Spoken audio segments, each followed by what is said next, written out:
नमस्कार। रूस के राष्ट्रपति व्लादिमीर पुतिन ने बहुत साल पहले, जब वो कक्षा 9 में पढ़ते थे, तब की बात एक बताई थी। लिखा था कहीं, हमने भी पढ़ा कि लेनिनग्राद की सड़कों पर जब वो पैदल चला करते थे, तभी उन्होंने ये सोच लिया था कि यदि युद्ध तय हो तो पहला पंच मैं मारूंगा। आप व्लादिमीर पुतिन का, इस रशियन राष्ट्रपति का इस प्रसंग से मैं ये बताना चाहता हूँ कि चाइना भी अगर ऐसा सोचता है कि हर बार समस्या वही बढ़ाएगा और भारत उसमें उलझ के रह जाएगा, तो मुझे ऐसा लगता है कि 1962 हो या 1954 का पंचशील समझौता हो, 54 का पंचशील समझौता का जो 62 में तार किया, और एक लंबे समय से चीन से विवादों का उतार चढ़ाव रहा। 3400 किलोमीटर की जो बाउंड्री है हमारी, उसकी सीमा है, जो LAC है, उसमें काफ़ी कुछ समस्या का समाधान है, लेकिन बहुत ही क्रूशियल जगह पर, जहाँ पर चीन अपनी समस्या हमारी समस्या बना देता है, अपने सैनिकों को LAC के इस तरफ भेजने का प्रयास करता है, भारत की ज़मीन को कब्जा करने का प्रयास करता है। यह विस्तारवादी दृष्टिकोण दर्जन भर देशों के साथ उसका लगा रहता है।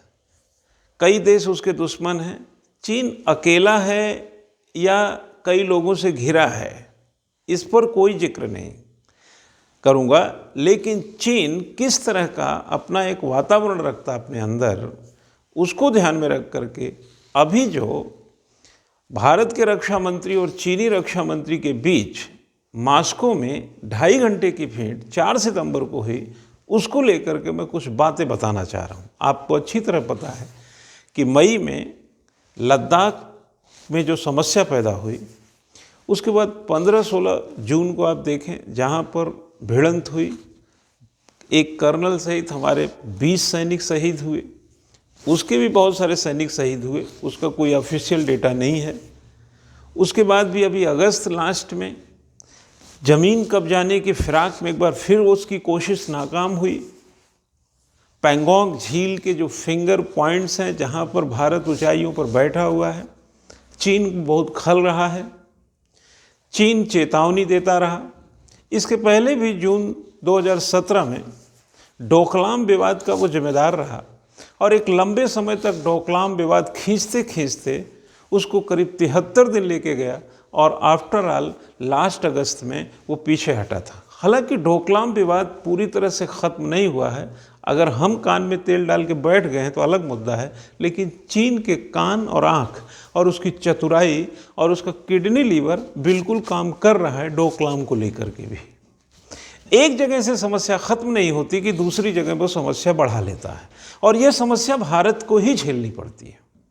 फिलहाल मैं मास्को में भारत के रक्षा मंत्री और चीन के रक्षा मंत्री के बीच जो बात हुई, उसको देखने से तो ये लगता है कि 2.5 घंटे में जब इतना ही बोलना था तो 2.5 घंटे टाइम क्यों लिया गया। जो बात कही गई है, मैं एक रिपोर्ट में मैं आपको थोड़ा बताने के इच्छुक हूँ। थोड़ा इससे बताऊँगा, थोड़ी सहूलियत रहेगी और बात पूरी आ जाएगी। मैं यहाँ कहना चाह रहा हूँ, दोनों देशों के बीच सीमा पर मौजूदा तनाव के मद्देनज़र भारतीय रक्षा मंत्री जो हमारे राजनाथ सिंह हैं और चीनी जो रक्षा मंत्री के बीच एक बैठक हुई मास्को में। 3 दिन के लिए वो मास्को की यात्रा पे थे, उसी में से बीच में अलग से 2.5 घंटे की, 2 घंटे 20 मिनट की एक बैठक हो गई। और उसमें क्या है, राजनाथ सिंह ने यह भी कहा, क्या कहा, यह भी अब कुछ और कहे होंगे, यह भी कहे हैं कि अपनी संप्रभुता और सीमा की रक्षा के लिए हमारी प्रतिबद्धता पर भी किसी को संदेह नहीं होना चाहिए। जाहिर सी बात है, अच्छी बात है। इतना ही नहीं, राजनाथ सिंह ने यह भी कहा कि लाइन ऑफ कंट्रोल के नज़दीक बड़ी संख्या में चीन के सैनिकों की तैनाती और उनकी गतिविधियां और उनका आक्रामक तौर तरीका दोनों देशों के बीच सहमति का उल्लंघन है। ये भी सही कहा। भारतीय रक्षा मंत्री इस बात पर भी जोर दिया, राजनाथ सिंह जी ने इस बात पर भी जोर दिया कि दोनों देशों के शीर्ष नेताओं ने इलाके में शांति स्थापित करने की सहमति जताई है अरे भैया जताई तो है, पंचशील 1954 में नेहरू जी के साथ भी जताई थी, माना क्या वो? और यह दोनों देश के आपसी संबंधों को बढ़ाने के लिए ज़रूरी है और इसके लिए किसी मतभेद को विवाद तक नहीं बढ़ाना है। मतभेद हो सकता है बट विवाद नहीं, मतलब वहाँ पर लड़ाई झगड़ा हो गया, सैनिक शहीद हो गए, वार भी कर चुका, आक्रमण भी कर चुका, वो विवाद बढ़ा चुका है। हम थोड़ा रहते हैं, थोड़ा भावनाओं के देश में रहते हैं, भारत भावनाओं का देश है, तो उसका वो मिसयूज करता, हम झेल जाते हैं उसमें। राजनाथ सिंह ने चीनी रक्षा मंत्री से और क्या कहा वो जरा बता देते हैं। चीन को भारत के साथ मिलकर तनाव वाली स्थिति को जल्द से जल्द सामान्य बनाना होगा। इसके लिए पैंगोंग का जो लेक के अलावा, जो पैंगोंग त्सो लेक है यानी झील है, के अलावा सीमा पर अन्य मौजूदगी को कम करना होगा। चीन जो ये दुनिया भर का गाड़ी में भर भर के सैनिक वहाँ छोड़ दिया है, वो सबको भर भर के लेके चला जाए बीजिंग और संघई में, वो ये बात कहना चाह रहे हैं। रक्षा मंत्री ने आगे क्या कहा है, मौजूदा स्थिति को समझदारी से संभाला जाना चाहिए और किसी भी पक्ष को अगर ऐसी कोई कार्रवाई नहीं करनी चाहिए, ऐसी कोई कार्रवाई जो स्थिति को जटिल बना दे। कुल मिलाकर के और भी कुछ बातें इसी तरीके के आक्रामकता की बात, सौहार्दता और आक्रामकता जो आप दिखा रहे हैं, इन तमाम को ध्यान में रखकर उन्होंने बहुत सारी बातें कही। एक प्रकार से यह भी कहा गया है कि भारत ने कहा है और सही भी है कि अपनी 1 इंच ज़मीन भी हम नहीं देंगे। देखिए मीडिया की खबर को अगर देखें तो मीडिया की कवरेज में यह था कि चीन के सैनिकों ने हमारी LAC के इस पार कब्जा किया, जबकि प्रधानमंत्री स्तर पर यानी सरकारी स्तर पर यह कहा जाता है कि चीन ने ऐसी कोई ज़मीन कब्जा नहीं की है। और 1 इंच अभी हाल में देखे होंगे कि आया कि भारत का कोई 1 इंच ज़मीन नहीं ले सकता है। अब सवाल ये है कि जो 1 इंच ज़मीन हमारी वो नहीं ले सकता, बिल्कुल सही होना चाहिए, लेकिन वो क्या कह रहा है ज़रा उसको भी समझ लीजिए। वो क्या बोला है, अब चीन का रक्षा मंत्री क्या कह रहा है मैं उसको बता रहा हूँ। चीन के अखबार है एक साउथ चाइना मॉर्निंग पोस्ट, चीन के सरकारी समाचार एजेंसी सिन्हुआ की खबर के हवाले से ये जानकारी मिली हमें भी कि पिछले महीनों सीमा पर हुए तनाव के लिए चीन ने भारत को जिम्मेदार ठहराया। मतलब मई से जो वो कर रहा है उसका जिम्मेदार भारत है। मतलब हम चीन को बोले, चीन हमको बोले, तो यहाँ तो बात कोई मतलब नहीं। जाहिर सी यार ये तो अंडरस्टूड है ना, हम अपना पक्ष रखेंगे वो अपना रखेंगे, तो इस बात का हल क्या निकला। और चीन के रक्षा मंत्री भारतीय रक्षा मंत्री से तनाव कम करने की अपील की, यानी जो राजनाथ सिंह उससे कह रहे थे वही चीज़ वो उनको कह रहा था। दोनों देशों के रक्षा मंत्रियों के बीच बातचीत करीब 2 घंटे तक चली, उसे 2 घंटे 20 मिनट भी है, इसमें 2 घंटे की बात कही जा रही, 2 घंटे 20 मिनट चली। इस बातचीत से चीन के रक्षा मंत्री वेई फेंगे, वो फेंगे नहीं फेंके हुए हैं, वो ने कथित तौर पर कहा, क्या कहा कि सीमा पर मौजूदा तनाव की वजह और सच्चाई स्पष्ट है। क्या स्पष्ट है जरा इसको सुन लीजिए, कि इसकी पूरी जिम्मेदारी भारत की है। ठीक, और एक बात वो क्या कहता है, फेंगे जो फेंके है वो वेई फेंगे उसके रक्षा मंत्री का नाम है, आप लोग भी दिमाग में रखना। वैसे तो ये क्या करना है इनका, लेकिन रख लो क्या कर रहे हैं। वेई फेंगे ने यह भी कहा कि चीन अपने क्षेत्र की 1 इंच जमीन भी नहीं छोड़ सकता।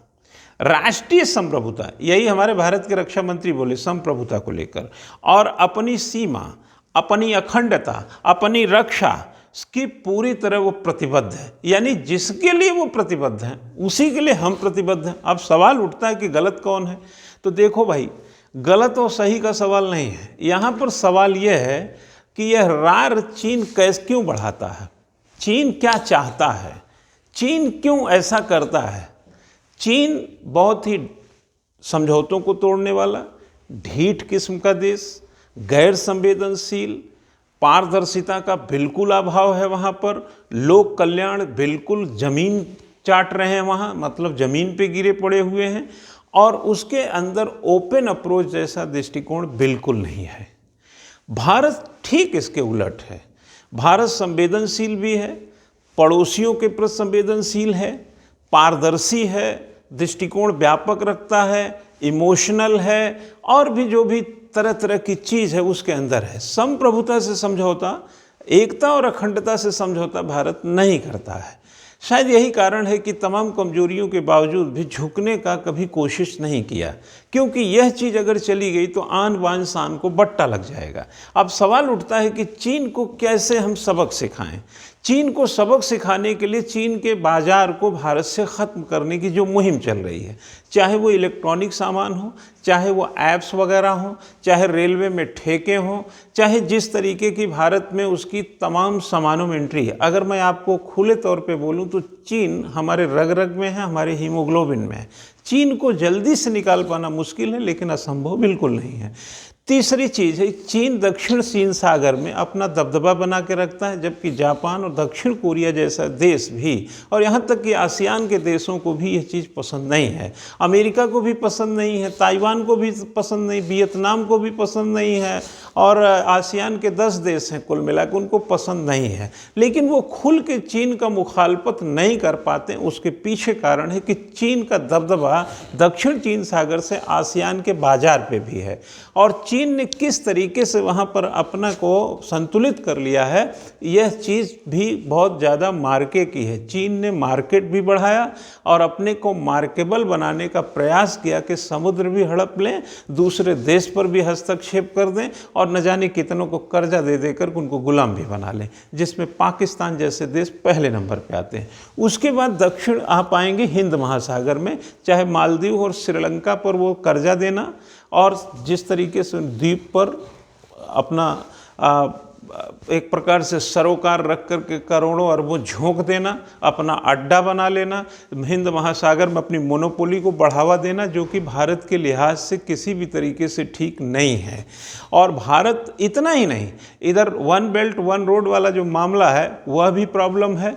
दूसरा चीज़, ईरान से समझौता करके जो हमने समझौता किया था उसका भी कहीं ना कहीं कुछ 19-20 हो गया। अभी बहुत ज़्यादा उसमें क्लैरिटी नहीं है, ईरान कुछ कह रहा है, लेकिन हकीकत तो है कि जो हमें मध्य एशिया में पहुंचना था बिना पाकिस्तान के, अफ़गानिस्तान और इस मार्ग से, वह सब चीज़ भी कहीं ना कहीं कुछ खटाई में पड़ गया है।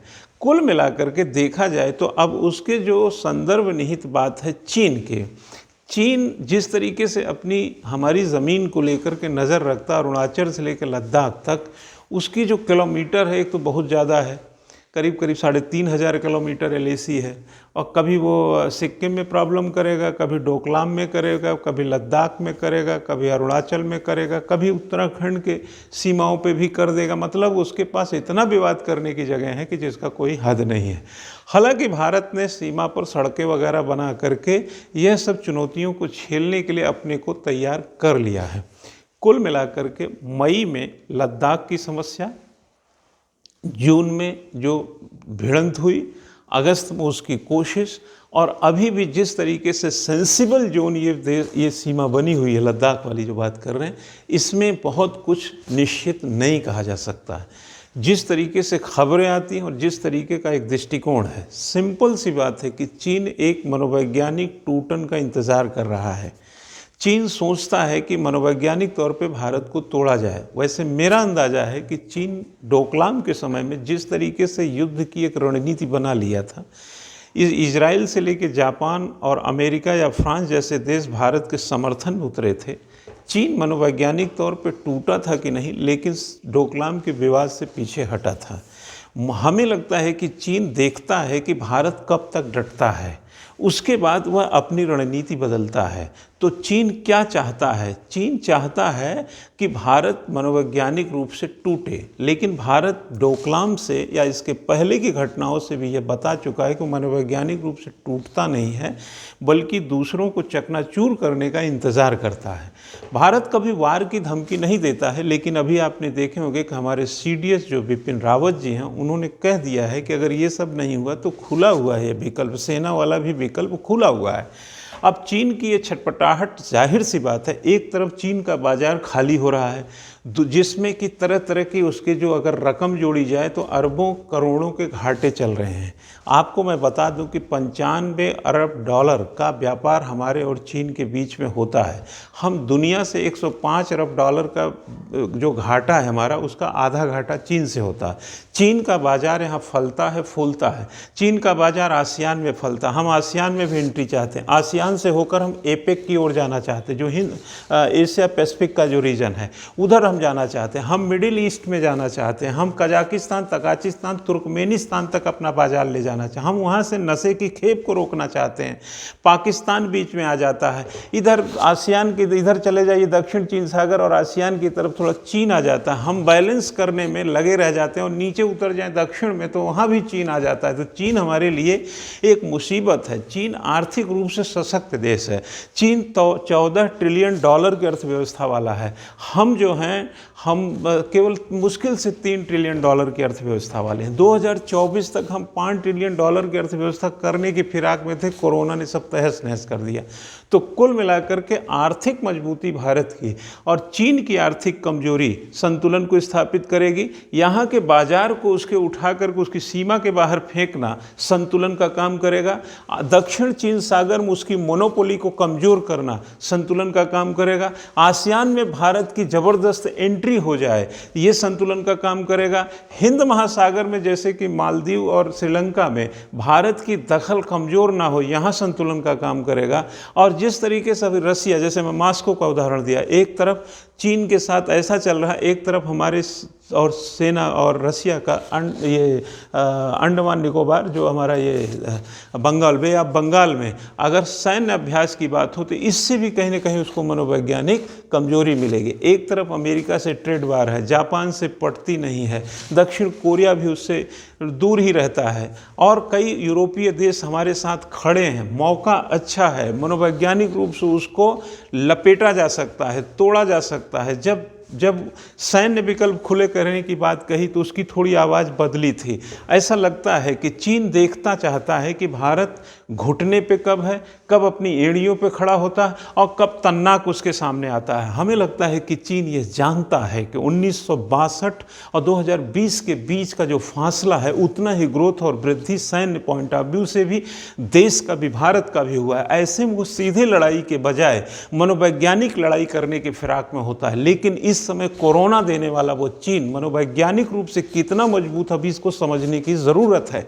लेकिन जिस तरीके से भारत की सरकार बाजार दर बाजार उसको उठाकर फेंक रही है और जिस तरीके से उसको एक प्रकार से चेतावनी जैसी एक अवधारणा विकसित हो रही है और दुनिया के देश जिस तरह भारत की तरफ रुख रखते हैं, इससे स्पष्ट है कि चीन का मनोवैज्ञानिक जो संदर्भ है कहीं ना कहीं कमज़ोर हो रहा होगा। यही कारण है कि जैसे ही भारत घुड़की देता है वो तुरंत कहीं ना कहीं बातचीत की पहल, समझौते की पहल या कुछ तरीके से बात करता है। आपको बता दें कि मॉस्को में जो दोनों रक्षा मंत्री मिले हैं, ये भारत की पहल नहीं थी, ये चीन की पहल पर मीटिंग हुई। नतीजे भले ही क्या नतीजे निकलेंगे, क्या कोई एमओयू तो साइन हुआ नहीं, कोई मेमोरेंडम तो बना नहीं, कोई ऐसा संधि तो हुई नहीं। क्या संधि होना है? संधि सिंपली यही है, अंडरस्टूड है कि तुम अपनी सेना को अपने ट्रक में भर के बीजिंग और संघई ले जाओ और जो जरूरी सेना है सीमा पर जो रहते हैं अपना रहें, ये झगड़ा शांत करो। और जिस तरीके से इन लोगों ने अभी अधिकारी लेवल पे थोड़ा सा पॉलिटिकल लेवल पे भी हो गया, कहा जाए रक्षा मंत्री का जो मई से अब तक चला रहा था, नहीं तो कमांडर लेवल पर, आर्मी लेवल पे इस तरीके से बात चल रही थी।